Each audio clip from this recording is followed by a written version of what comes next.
Hello friend, अगर आपके laptop में कोई भी प्रॉब्लम है तो आज मैं आपको बताता हूँ इसमें 5 कंप्यूटर प्रॉब्लम के बारे में।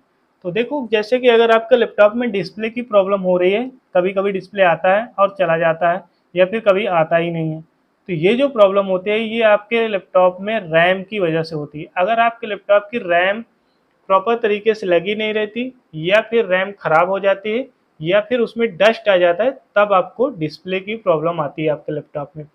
कभी-कभी क्या होता है कि आपकी जो लैपटॉप की कीबोर्ड होती है, वो बार-बार टाइप ही होती रहती है।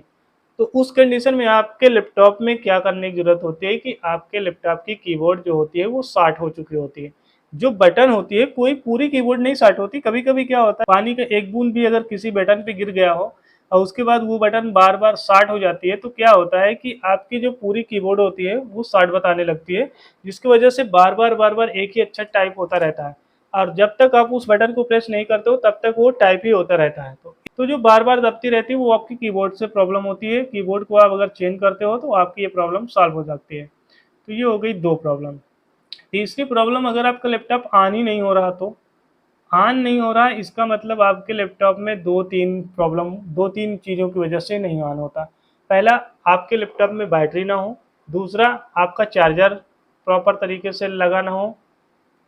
अगर आपका बैटरी भी सही है, चार्जर भी सही है, तो तीसरी कंडीशन ये हो सकती है कि आपकी पावर बटन जो है वो प्रॉपर काम ना कर रही हो या फिर उस पे मॉइस्चर आ गया हो।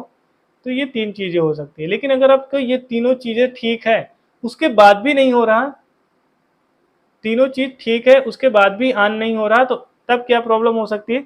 तब आपके लैपटॉप की जो मदरबोर्ड है, अगर उसमें कोई भी प्रॉब्लम हो गई है, तब भी आपका लैपटॉप ऑन नहीं होता। तो अगर मदरबोर्ड में प्रॉब्लम हो गई है, तो उसको आपको खुद से रिपेयर करने की ज़रूरत नहीं है। उसके लिए आपको शॉप में ही ले जाना पड़ेगा, क्योंकि मदरबोर्ड रिपेयर करना एक एक्सपर्ट का काम होता है। क्योंकि मदरबोर्ड में अगर चार्जिंग सेक्शन में प्रॉब्लम आ गई या फिर आपका सीपीयू खराब हो गया या फिर आपके कोई आईसी मदरबोर्ड से ख़राब हो गई है, तो वो आप घर पे नहीं ठीक कर सकते हो। तो इसके लिए आप एक अच्छी सी शॉप पे जाओ, जहाँ पे आप अपने कंप्यूटर को रिपेयर करवा सको। और मदरबोर्ड की प्रॉब्लम बहुत बड़ी नहीं होती, 1000-1500 रुपये में रिपेयर हो जाती है, ज़्यादा परेशान होने की ज़रूरत नहीं है। 1000-1500 रुपये में रिपेयर हो जाती है। अगर मदरबोर्ड में बहुत ज़्यादा अगर प्रॉब्लम हो गई है, रिपेयर करने की कंडीशन में नहीं है, तब कोशिश ये करो कि आप अपनी मदरबोर्ड ही चेंज करवा लो। 2-3 हज़ार के ऊपर अगर मदरबोर्ड रिपेयरिंग में पैसा लग रहा है तो आप मदरबोर्ड रिपेयर न करवाओ, नया लगवा लो, ज़्यादा बेटर होता है। क्योंकि आपकी 1000-1200 में अगर रिपेयर होता है तो बहुत अच्छा है। अगर वैसे जहाँ तक है मैं जानता हूँ कि आपकी मदरबोर्ड 1000-1500 में रिपेयर हो जाती है। ज़्यादा इसमें पैसे नहीं लगते हैं, क्योंकि आपकी मदरबोर्ड में 1-2 आईसी खराब होंगी तब भी इतने में रिपेयर हो जाता है। तो ये सब चीज़ें होती हैं कंप्यूटर में। तो यहाँ पे अभी अगर आपके लैपटॉप की एलसीडी ब्लिंक कर रही हो, तो वो किस वजह से होता है मैं आपको बता देता हूँ। देखो, अगर आपकी जो एलसीडी और मदरबोर्ड के जो कनेक्शन होता है वो एक केबल के थ्रू होता है। अगर उस केबल में कोई प्रॉब्लम है या फिर उस केबल में कहीं पे क्रैक है या फिर केबल प्रॉपर तरीके से लगी नहीं हुई, तब भी आपके लैपटॉप में एलसीडी ब्लिंकिंग की प्रॉब्लम आएगी। आपकी एलसीडी जो स्क्रीन है वो हिलती रहेगी या फिर कभी आएगी कभी चली जाएगी, ऐसा होता रहेगा। तो ये एलसीडी ब्लिंकिंग की प्रॉब्लम आपकी केबल से ठीक हो सकती है। और चौथी मैं आपको प्रॉब्लम बता देता हूँ, बहुत जो कॉमन है। कभी-कभी क्या होता है कि आपका टच पैड ही काम नहीं करता या फिर कीबोर्ड ही नहीं काम करता। तो ये जो प्रॉब्लम होती है ये आपकी आईओ आईसी से होता है।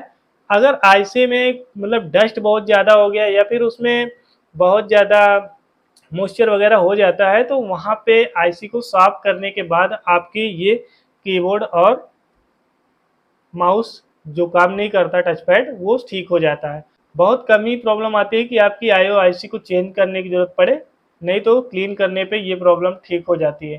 तो ये 4-5 प्रॉब्लम है आपके कंप्यूटर में हमेशा आएगी, तो इसको हमेशा याद रखो कि ये प्रॉब्लम इस वजह से आ जाती है। तो ऐसे ही कंप्यूटर से रिलेटेड वीडियो के लिए मेरे चैनल को सब्सक्राइब कर सकते हो। Thank you.